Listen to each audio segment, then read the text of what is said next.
My name is Victor Fuhrman. Some call me the Voice. I've always been fascinated with human nature, spirituality, science, and the crossroads at which they meet. Join me now and we will explore these topics and so much more with fascinating guests, authors, and experts who will guide us to Destination Unlimited. We've shared many stories of our transitioned loved ones communicating from the other side, but never using an app. My guest this week on Destination Unlimited, retired UK lawyer Louise Hamlin, received several communications from her late husband Patrick, but the most surprising of these were a series of messages on WhatsApp. Her website is louisehamlin.co.uk, and she joins me this week to share her amazing story and new book, WhatsApps from Heaven, Bereavement in the 21st Century. Please join me in welcoming to Destination Unlimited, Louise Hamlin. Welcome, Louise. Welcome, Victor. Thank you so much for having me on your show. And thank you for joining us and sharing this very important and very wonderful message. Louise, please share with our listeners your life and path prior to meeting Patrick. Okay. Well, I was a lawyer. I had been married. I had 3 children. I was divorced, and I was lecturing at Cambridge University. I lectured in land law and revenue law. So you can't get much drier than that. I was logical and I wrote articles about land law. And then I met Patrick and we fell in love. It was just amazing. I'd never met a man like him. I left Cambridge and moved down to be with him in Dorset, which is on the south coast of England. I took up pottery. He carried on being a barrister. We got married. We were incredibly happy. And then he died. In November of 2018, you received that unexpected and devastating diagnosis. Tell us about that, please. We had just been on safari to Zambia, which was the holiday of a lifetime, and it turned out to be so. We had a lovely time. We were both fit and well, loved seeing the animals. We got home. Patrick started to have 1 or 2 funny symptoms, went to the doctors, and was told that he had stage 4 bile duct cancer and had 3 months to live. Now I'm sorry, go ahead. Sorry, no. The next 3 months were a roller coaster, but that prognosis proved accurate. And he died in February 2019. And you share in your book that he had been very healthy and totally unexpected. Yes, he was 71, but he was incredibly strong, very vigorous, had no medical problems at all. So it came out of the blue. It really did. And you also share in your book that you had hoped that ultimately you would predecease him, didn't you? Yes. And in fact, I have a slightly wonky bone marrow. And so we both assumed that I would predecease him. And I was very happy about that. I didn't want to live after his death. I really didn't. Tell us about Patrick. Tell us some more about him, please. Well, he was an extraordinary man.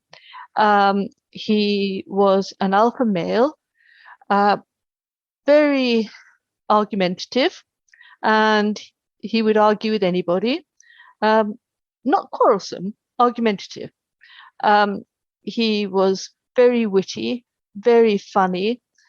He was very enthusiastic about all sorts of things. And he treated everybody equally.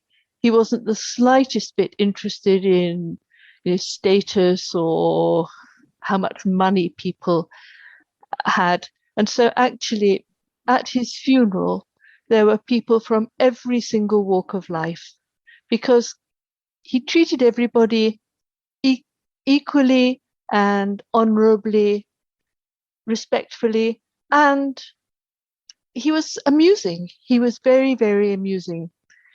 He was generous. He was a sort of person who would walk into a room and everybody would immediately know that he had arrived. And you also share that he was not necessarily immediately interested in getting into a relationship with you. No, he wasn't. He'd been married and was divorced, and he was a very attractive man and had had a succession of girlfriends. And, he was thinking that it would be quite fun to, get to know me and have some few dates. But he wasn't actually intending to end up with a committed relationship. And in fact, about 3 or 4 months after we met, he explained to me that he didn't do love. I was pretty devastated because I was head over heels in love with him by then. But in the past, I had been in a relationship of unrequited love. And I thought, no, not going to do that again. And so it was difficult and I felt very brave doing it. But I broke up with him. I said, okay, if you're not going to do love, then I'm going to walk away. And I did. It was very hard. But then a few weeks later, Patrick phoned me up out of the blue. And as I share in the book, he was phoning from a party. So I think alcohol had been consumed. And he invited me down to London. I said I was going to go to India on holiday. And he said, well, come and have an Indian meal with me. So I went down to London for an Indian meal with him and we got back together and we then stayed together. So he had realized in the intervening time that actually we were special together. And you had those wonderful years together and then the tragedy of his cancer. From the time of his diagnosis until his transition, what was that like for you? Oh, it was horrendous. There were times when we thought that actually we could possibly beat this thing. There was a new treatment which was tried, and we were hopeful because it seemed to be working, but then it didn't. It was very up and down, and he ended up having to go into A&E, which is accident and emergency, the emergency room, as you call it in the States, just the Friday before Christmas. And that was awful because it was full and busy, and he ended up being in hospital over Christmas. It was really, really tough. And in the end, he lost consciousness on the 16th of February. And for 2 days, he lay on our bed, just unconscious, but gasping for death. And by then, I'd realized that I had to let him go. And I kept on saying, I love you, but you can go, do go, let yourself go. But he stayed gasping for breath for 2 days. That was very hard. I've had the personal experience of sharing time of that nature with a person who meant very much to me. And the act of saying, I love you, but you can go when you're ready to go. That's one of the most difficult things we can do, isn't it? I think it's a very generous thing to do. And I think that if you love someone, then you want the best for them. And so you don't have any choice, really. You've got to do it for them. Absolutely. Absolutely. Did either you or Patrick have a faith foundation or a sense that there was, in fact, an afterlife? No, not at all. We weren't totally closed to the idea, and we did discuss it when he was dying. And Patrick said he wasn't scared of being dead, because either it was nothing, and that was the end, and that obviously was nothing to be scared of. Or he said, if there should be an afterlife, then I think I've led a good enough life for it to be okay, which was true. He had. Um, but we both doubted it. We didn't really think that there could be an afterlife. So he and I were both very skeptical indeed. And during the time after his transition, what type of word or support did you get from clergy that you encountered? Well, that was quite interesting, really, because the first two members of the clergy that I spoke to didn't really imbue me with confidence that there was an afterlife, and they seemed to have a fairly wavering faith in it. It was only the third clergyman, who was a hospital chaplain, who absolutely made me feel better, because I asked him if he thought there was an afterlife, and he said, absolutely, 100%, 200%, I know there is. And that was really helpful for me, actually. That was D- good. did it surprise you that the first two clergy people had that approach? Yeah, yeah, it did. And if you're a Christian, then you believe in an afterlife. So I was surprised that they were a little bit lackluster about it. But you know, it was as it was. I was very pleased to meet the third clergyman, the chaplain. Each of us grieve loss in our own unique way. What was your experience of bereavement like? Well, to start with, I was totally and utterly incapacitated. I couldn't do anything. I think I was exhausted from the previous 3 months. I had lost a lot of weight. I couldn't function. I really couldn't function. I just sort of sat in a daze. And very luckily, the children and friends were wonderful, and they helped by doing practical things that needed doing, and they would also put food in front of me. I would not have had the energy or the wherewithal to get myself meals. I was just in this total daze.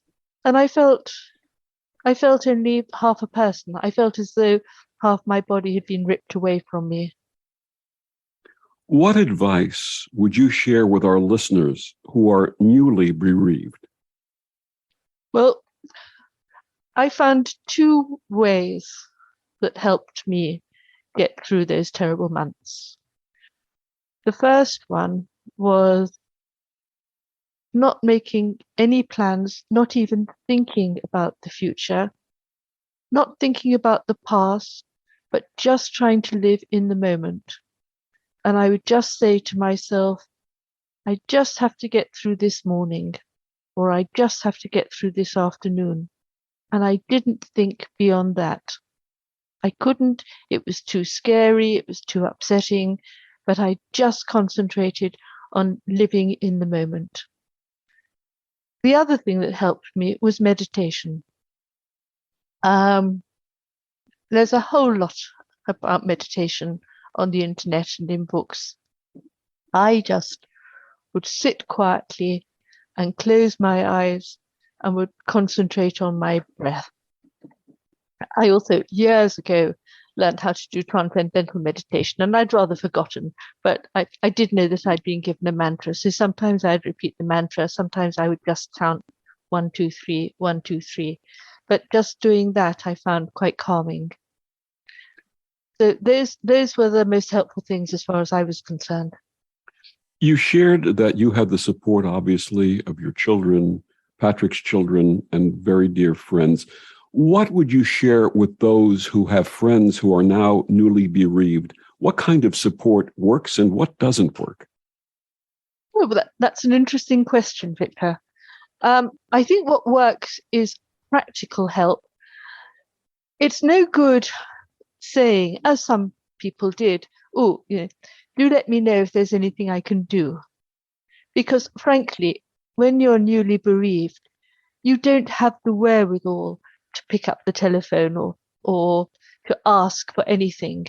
You just don't have that energy. But people who just came round and said, here is a meal for you, and look, I'm putting it on a plate and giving it to you. Those people were wonderful. The other thing that I really liked and found very helpful was when people talked about Patrick to me. And I can remember I met a fellow granny at the school gate very shortly after Patrick had died. I was staying with my daughter at the time.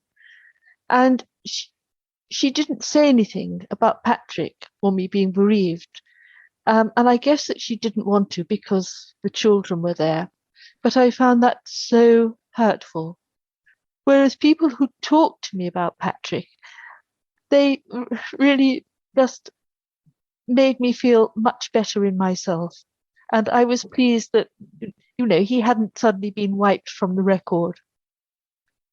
Sharing memories of someone who has transitioned is very healing, isn't it? It keeps the essence of that person alive. Totally. I quite agree. And I'm 3 years on. I still like it when people talk about Patrick. And yeah, it just makes me feel that he's been remembered widely and not just by me or his children. And I like that feeling. There's a belief that says that every time a person's name is mentioned who has passed on, their life continues infinitely. Well, I haven't heard that before, but that's rather nice. What inspired your new book, What's Apps from Heaven? Bereavement in the 21st Century? Well, it was largely because Patrick sent me extraordinary signs.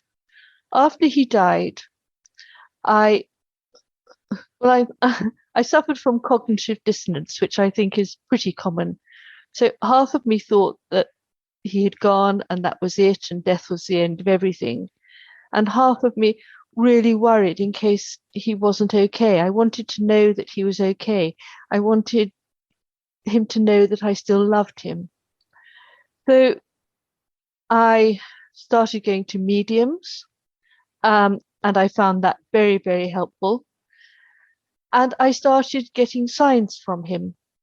And to start with, I resisted interpreting what was happening as a sign because I didn't really believe in the afterlife. But eventually, the signs just became so extraordinary and so incontrovertible that I realized, yeah, Patrick is alive in spirit. And that was the most wonderful realization. And what other reasons did you have for sharing this story?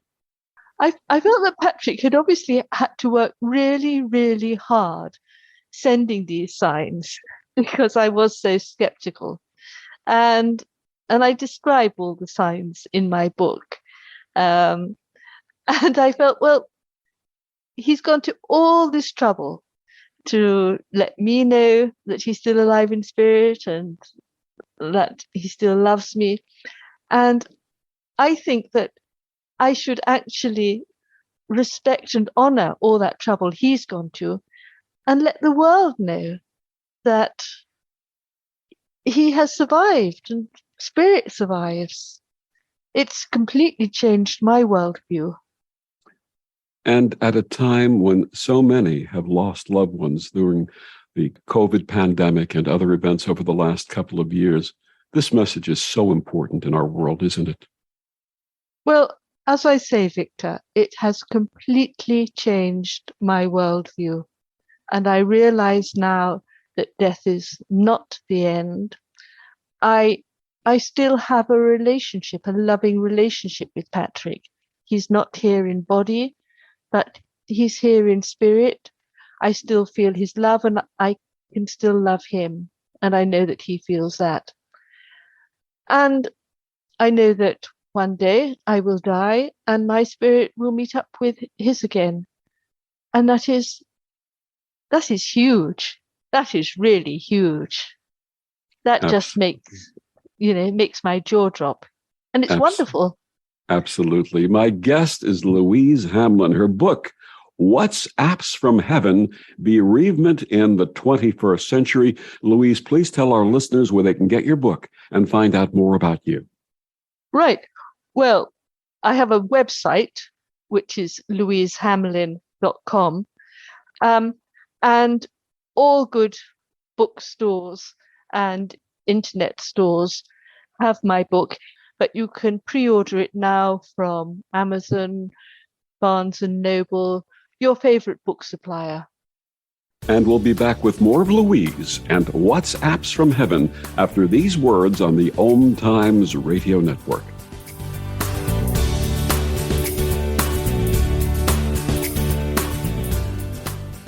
The best of the holistic, spiritual, and conscious world. OMTimes Radio. IOM FM.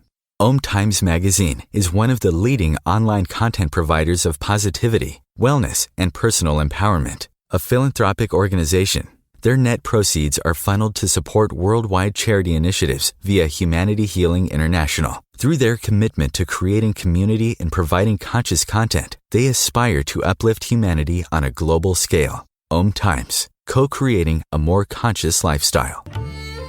Imagine yourself being transported to India, to the banks of the Ganga and an ashram in Rishikesh. Visualize that you are welcome to satsang with an American sannyasi who shares the wisdom of her guru. Your visualization has manifested. Join Sattvi Bhagawati Saraswati for inspiration and transformation every Thursday at 11 a.m. Eastern on OMTimes Radio. So I'm a cat, and I just moved in with this new human, and she's got this little toy she's always playing with, all day long. Tap, tap, tap, tap, bloop, bloop. She can't put it down. There it is. Oh, and get this. She even talks to it. Last week, she asked it for Chinese, and guess what? Egg rolls showed up. Like magic. Humans have cool toys. A person is the best thing to happen to a shelter pet. Be that person. Adopt. Brought to you by the Ad Council and the ShelterPetProject.org.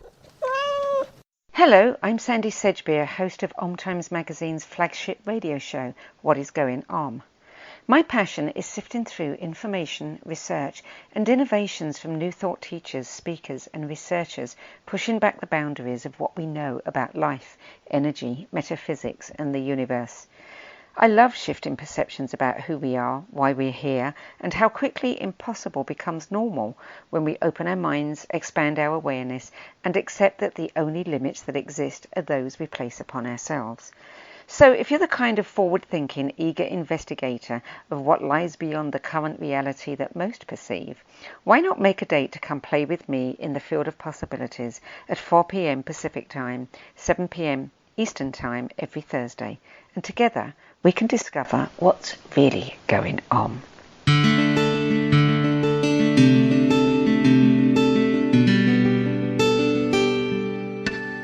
Back on Destination Unlimited, my guest this week, Louise Hamlin, her book, What's Apps from Heaven?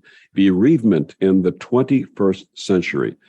You started sharing this in the first segment, Louise. What were some of the early signs that Patrick was reaching out to you? Well, the early signs actually went to my friends rather than me. And thinking about it now, I think that I was probably so immersed in my grief that he couldn't get through to me. But we had a friend who is quite psychic. She's a healer, and I've had lots of healing sessions with her. And Patrick knew her well.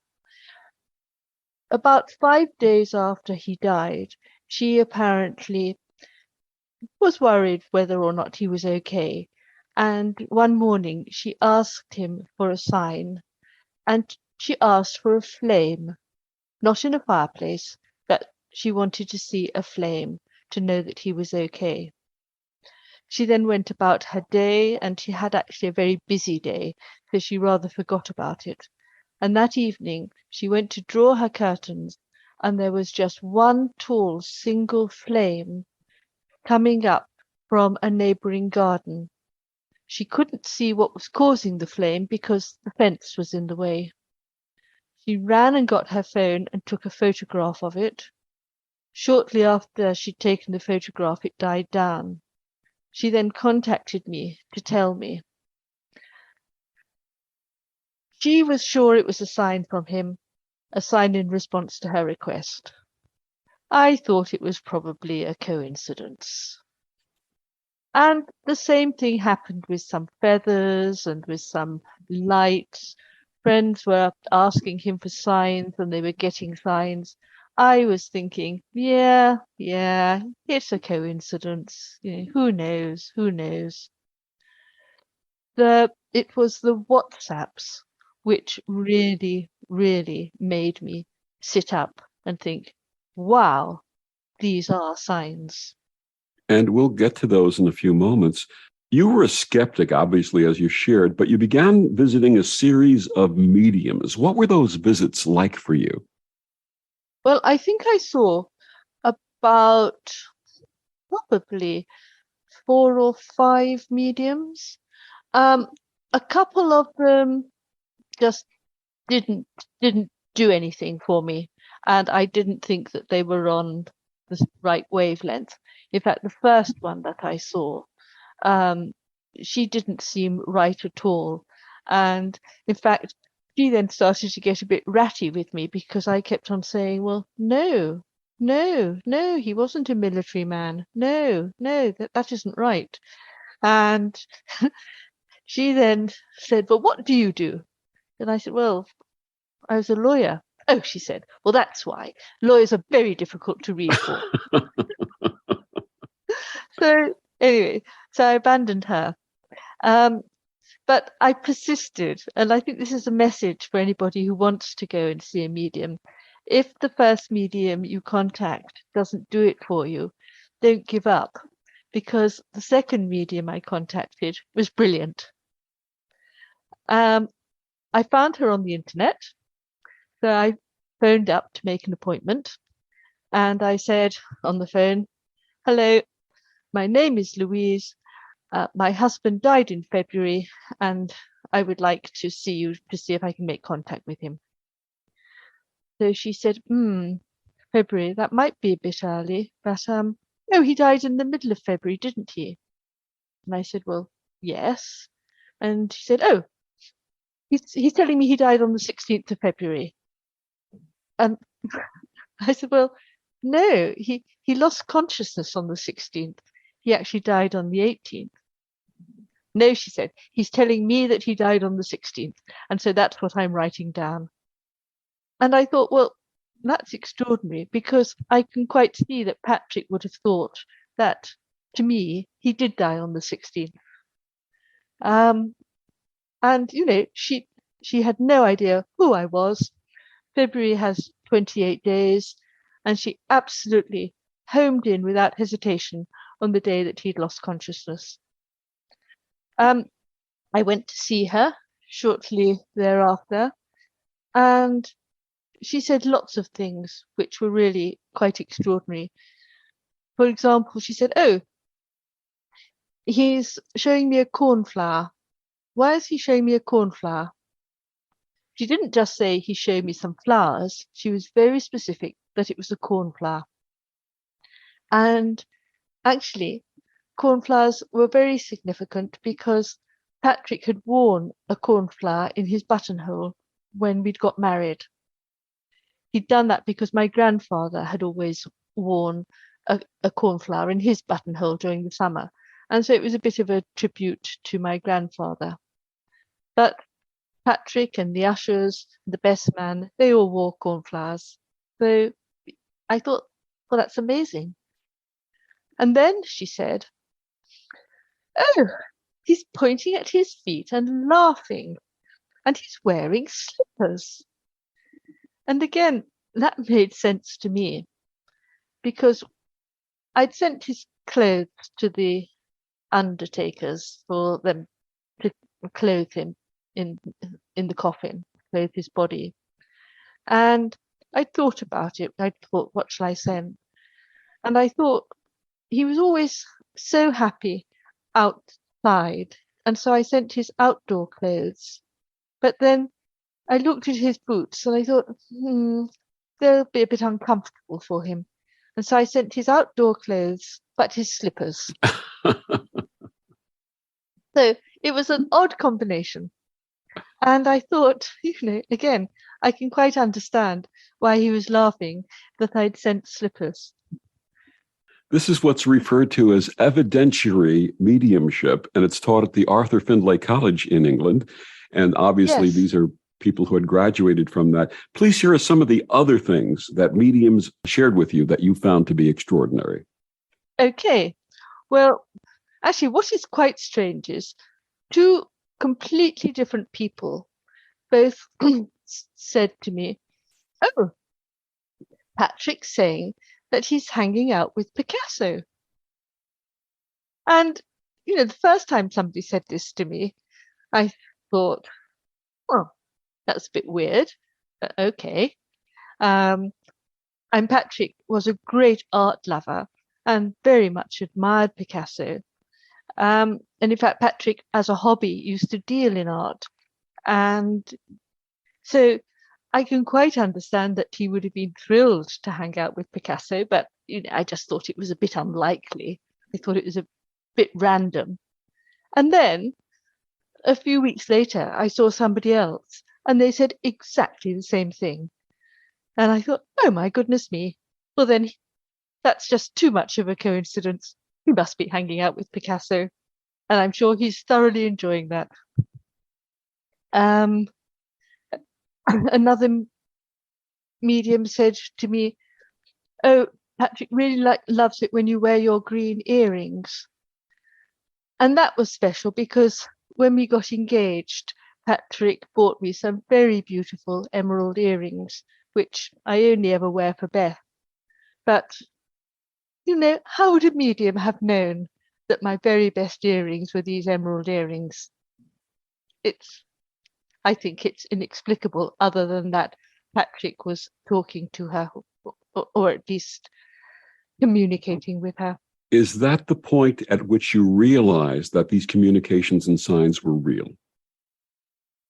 No, because as I say, I was skeptical until I started getting the WhatsApp. It was the WhatsApps which really made me know 100%. So when I saw these mediums and they said all these things, which absolutely rang true, and they described Patrick very, very accurately, I was 80% convinced, 90% convinced, even maybe 99% convinced, but there was still that nagging little doubt. After the WhatsApps, then I had no doubts at all. And we'll get to those in a moment, but I wanted to ask something else. Are there any, or were there any, physical manifestations to confirm his presence? Yes, they actually came throughout the whole period, really. One thing which was quite extraordinary was I was in bed one night and it was, I don't know, 2 o'clock in the morning or something. I didn't sleep well at the time. I don't think that people who are bereaved do sleep well. And I was lying in bed just sort of thinking, oh, I wish Patrick were here with me. And suddenly there was an almighty thump on the half landing outside my bedroom. And I was terrified. There was no one else in the house. And it was a very, very loud thump. So I lay rigid, waiting to see what would happen next. Nothing further happened. So eventually, being very brave, I fumbled for my nightdress and put that on so that, I had some scanty protection. And then I turned on the light and I very slowly crept out to the half landing to see what on earth had caused this thump. And a book had flown off the top bookshelf onto the half landing. It had just precipitated itself off and landed with a thump. And I thought, oh, goodness me. I was just saying to Patrick, oh, I wish you were here. And he's saying, well, I am here. And what was that book, by the way? That book was Rose Early and Took the Dog. And oh golly, I can't quite remember who wrote it now. So the book itself didn't seem to be very significant, but I happen to know that it had been on the top shelf because that was where it was kept. So the book literally, as they say, the books are flying off the shelves when they have a bestseller, which your book is.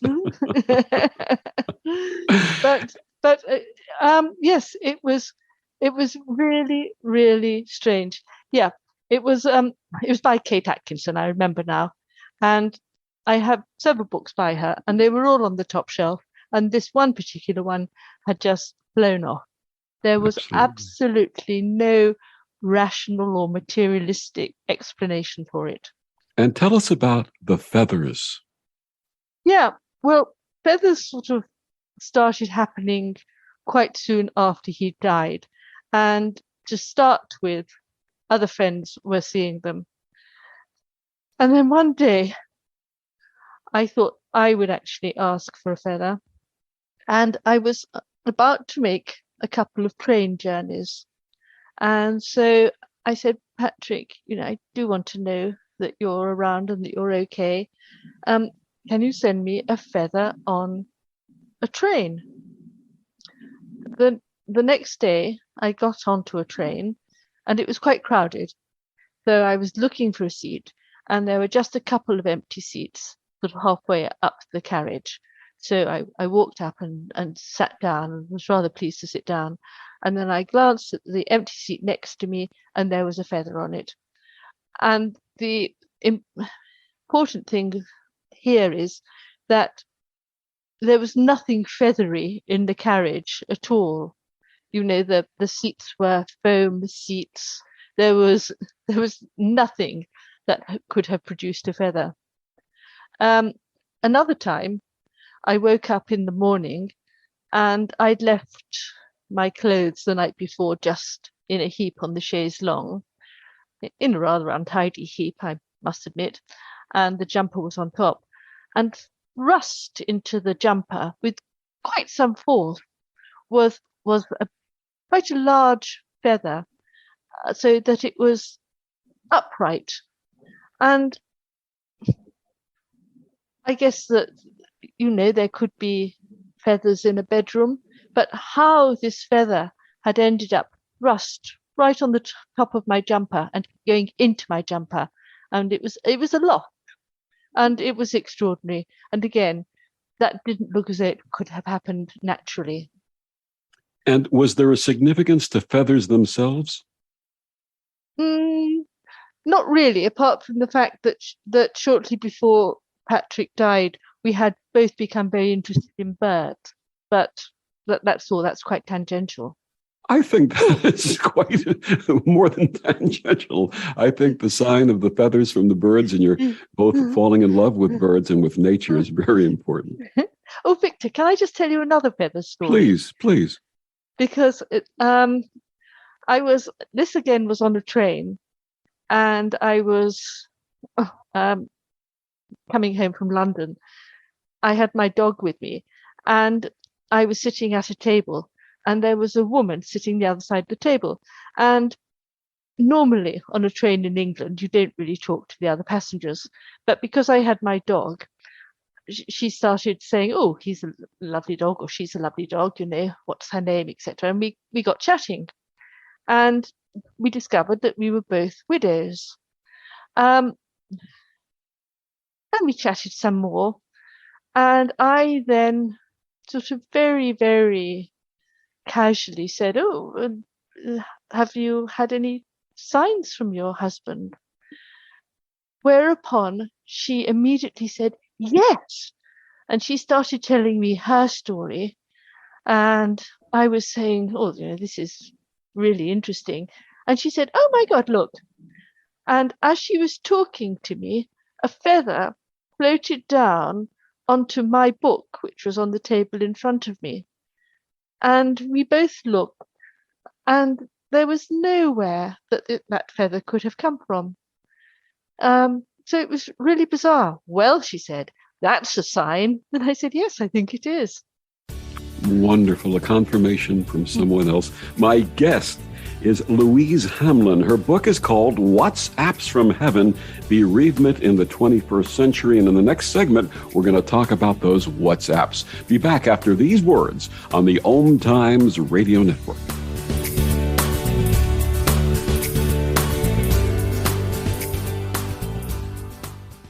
Humanity Healing International is a small nonprofit with a big dream. Since 2007, HHI has been working tirelessly to bring help to communities with little or no hope. Our projects are not broad mandates, nor are they overnight solutions, but they bring the reassurance that no one is alone and that someone cares. To learn more, please visit humanityhealing.org. Humanity Healing is where your heart is. More than 24 million Americans have an autoimmune disorder, and that number continues to grow. I'm Sharon Saylor, and I'm one of those 24 million. To put that number in perspective, cancer affects about 9 million and heart disease up to 22 million. That's why I've brought together top experts and those thriving regardless of their diagnosis to bring you the latest, most up-to-date information. Join me, Sharon Saylor, Friday night, 7 p.m. Eastern, for the Autoimmune Hour on Life Interrupted Radio to find out how to live your life uninterrupted. Hi, we're the Goo Goo Dolls. We're fortunate that our daughters have what they need to grow and learn. But that isn't the case for nearly 13 million kids in the U.S. that struggle with hunger. Childhood hunger is a heartbreaking reality that Feeding America is working to change. Each year, the Feeding America network of food banks rescues billions of pounds of good food that would have gone to waste and provides it to families and children in need. You can help kids in need in your community by visiting feedingamerica.org. Brought to you by Feeding America and the Ad Council. Look out, world, we're getting strong. The future's here and we belong. She can STEM, she can do more. Like build a rocket and watch it soar. Or clean the oceans and make the world a better place. Oh, she can STEM, so can you. Find a cure, invent something new. There's no challenge in the world that she can't face. She can STEM. Learn more at She Can STEM. A message brought to you by the Ad Council. The cutting edge of conscious radio. OMTimes Radio. IOM FM.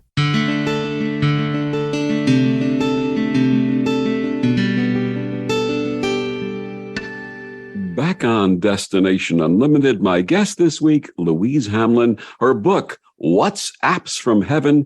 Bereavement in the 21st Century. Louise, it's fascinating how signs from our loved ones who have transitioned can manifest through digital and electronic communication. Tell us about your WhatsApps experiences. Yes, I will. And I quite agree, Victor. It's absolutely amazing. Well, it all started one day towards the end of June when I had left my phone in the kitchen and I'd gone up to the top of the garden. After about an hour or so, I came back down and found that my phone had opened itself up to WhatsApp, had opened itself up to send a message to Maria, and the message box was absolutely full of words. It was gobbledygook or gibberish in a way. There were proper words and there were non-words, but it went on and on and on. And I looked at this and I thought, well, yeah, how has this happened?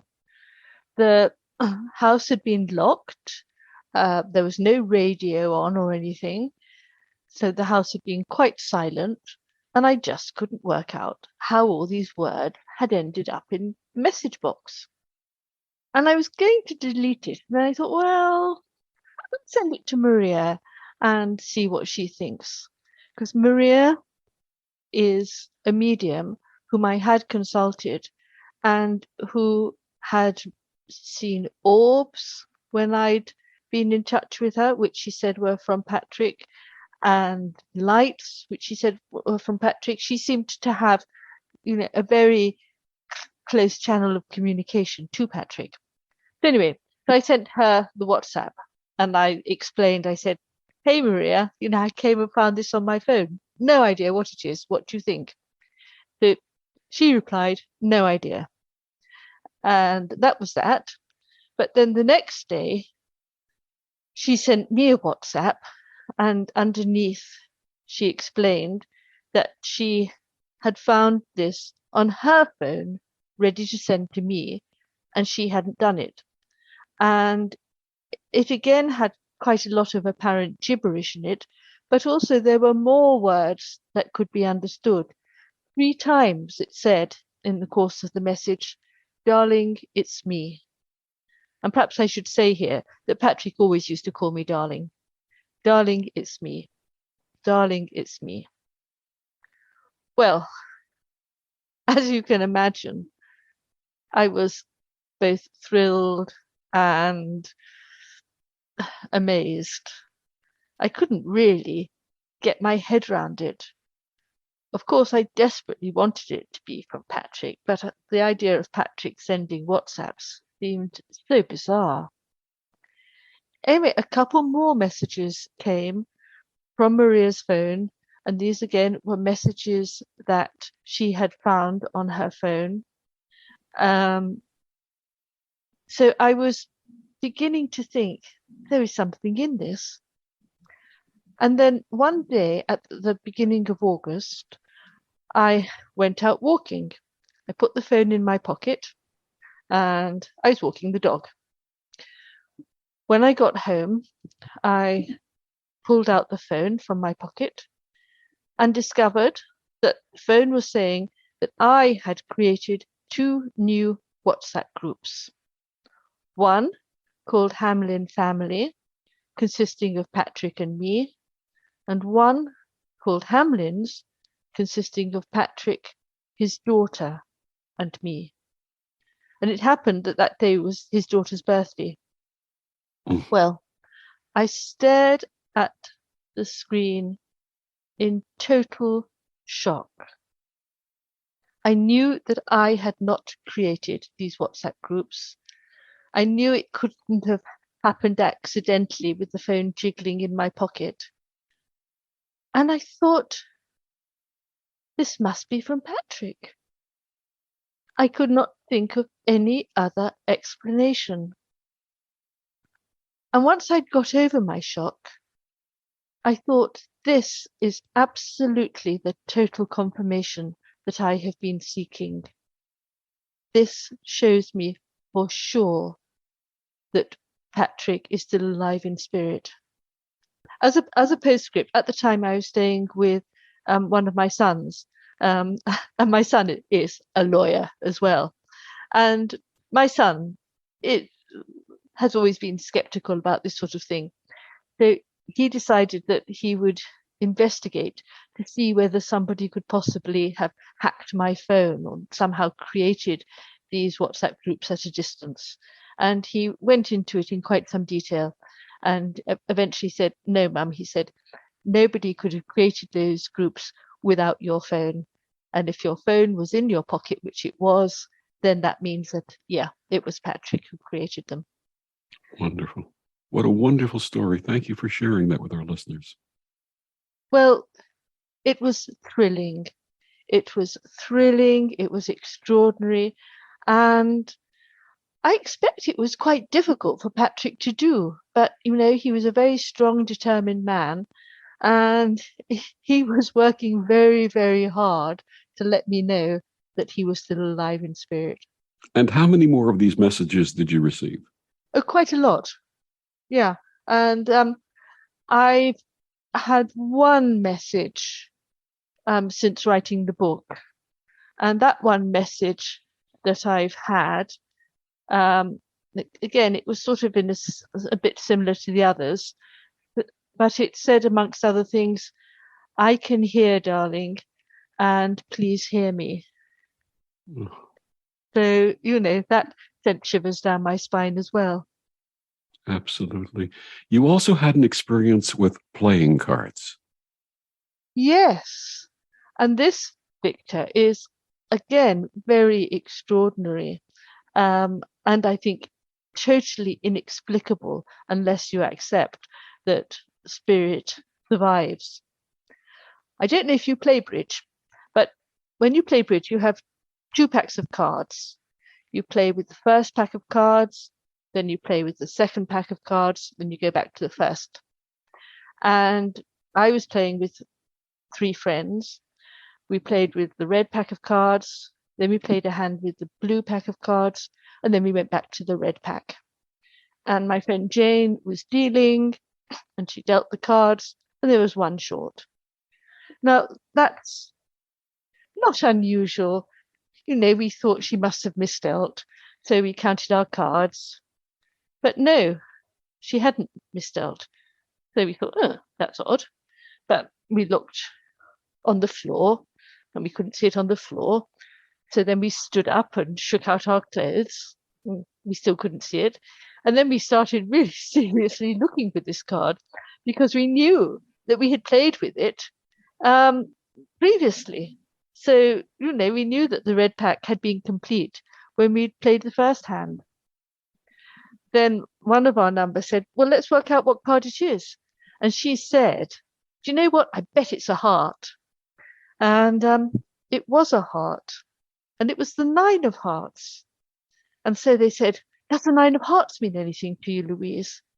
And I said, well, no. I mean, the 9 seems quite a random number to me. Since then, I've discovered that in tarot, the 9 of cups means very, very deep love. And so I guess that actually the 9 of hearts is significant. Anyway, we could not find that card. In the end, we had to go and get another pack.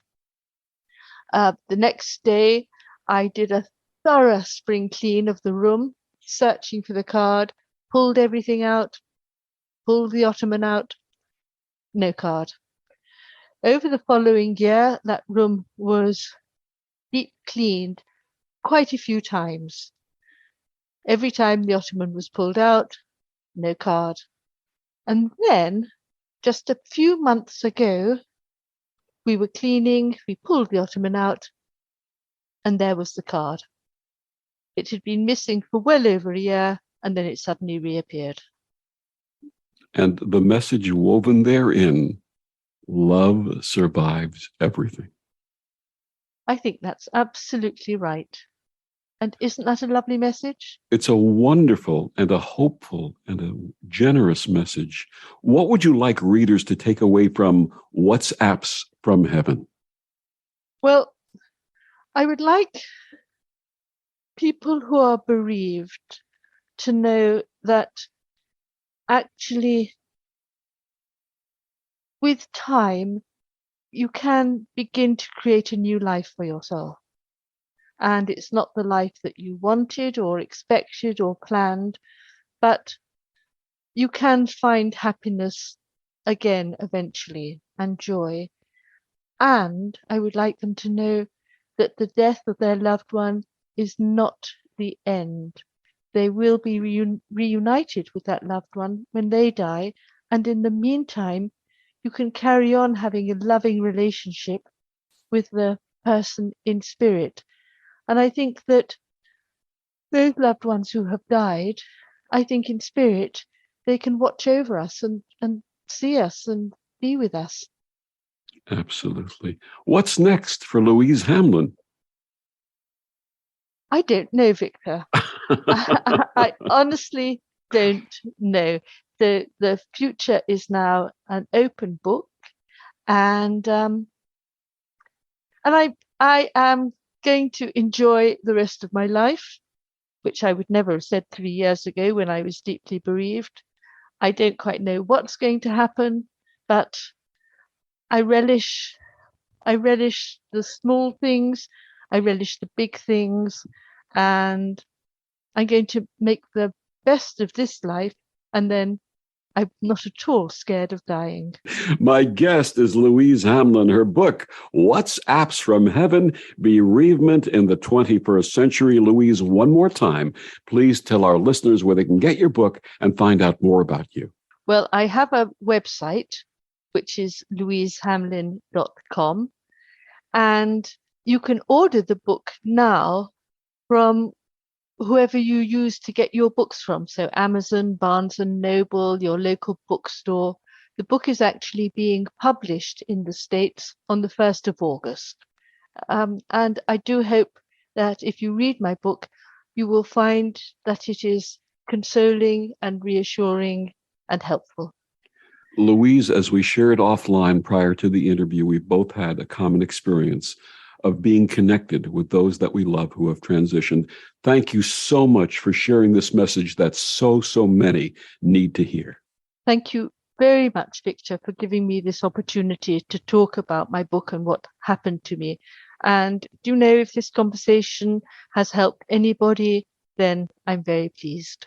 Absolutely. And thank you for joining us on Destination Unlimited. I'm Victor, the Voice Fuhrman. Have a wonderful week.